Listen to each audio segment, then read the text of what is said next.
Battlefield 4 CTE, Hardline, 4th of July, and Dragon's Teeth. All of this and more in today's Naked Ape.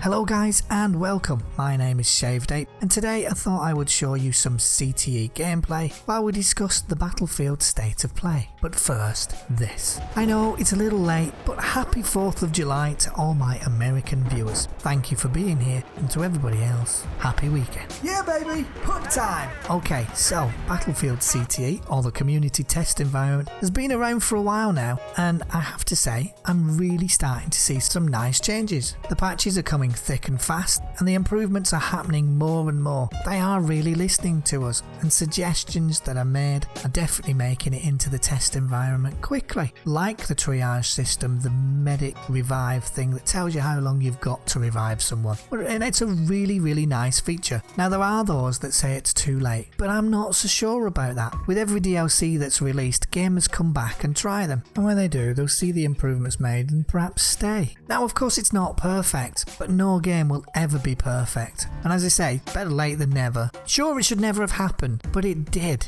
and we need to move on from that and accept it, because it's happened now and there's not a lot we can do about it, and at least it's now getting fixed. Dragon's Teeth isn't too far away too. If recent tweets from Origin are anything to go off, we should see it on the 15th of July, with non-premium members of course getting it 2 weeks later. The tweet was subsequently removed a little later, but that's the thing about the internet. Once it's out there, and there's not a lot you can do about it. I think it's fairly safe to assume we'll see some of the tweaks that we're seeing in the CTE right now surface in a patch, either for Dragon's Teeth or maybe even shortly before it comes. Next up, an update for Hardline has been posted, or at least a blog post on the Battlefield blog that basically says that they've been listening to us and they will make changes based on our feedback. For example, the self-revive, while it's not going, it's now been changed to only give 1 health and will auto-revive after 5 seconds. Personally, I want to see it go altogether. I think with most games, creating a team-based environment is hard enough without adding gadgets that are aimed solely at the solo player. Why wait for someone to see that you need reviving if you can just do it yourself? What do you guys think? Also, they heard us talk about how slow we were running, so they've improved that, they've increased it, and what they've done is they've added a 10% increase in speed and then another 10% increase if you've got your pistol in your hand. Well, I'm okay with that, but I got a question. Why is it just because I pulled my pistol out do I suddenly become faster? Do I drop all my kit?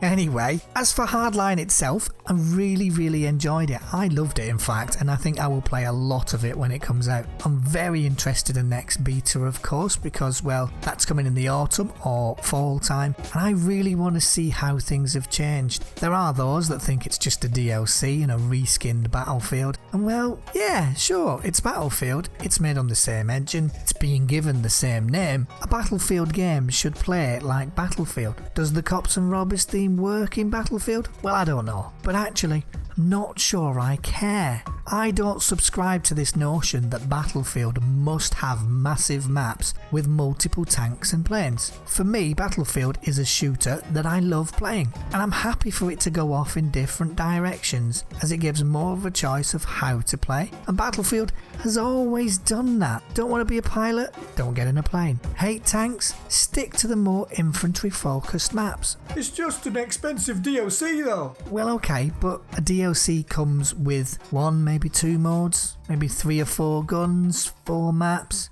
and maybe if we're really lucky we get a little bit more, but on the whole that's about it.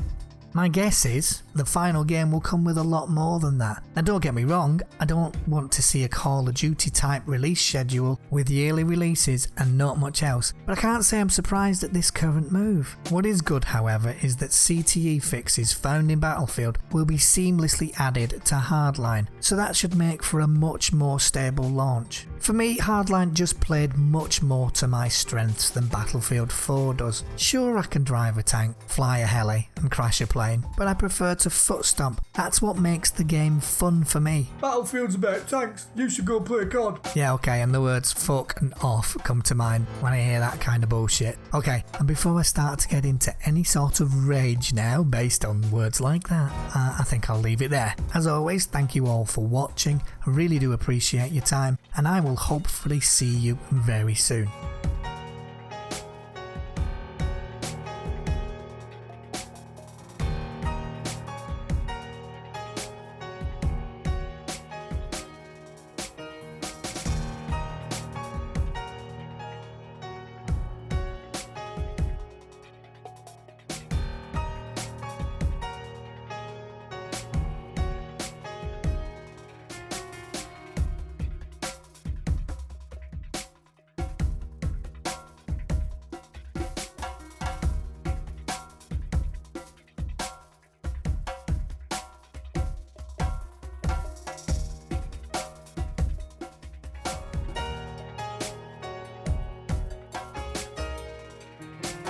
Thanks for watching guys, and if you haven't already then please hit like and subscribe.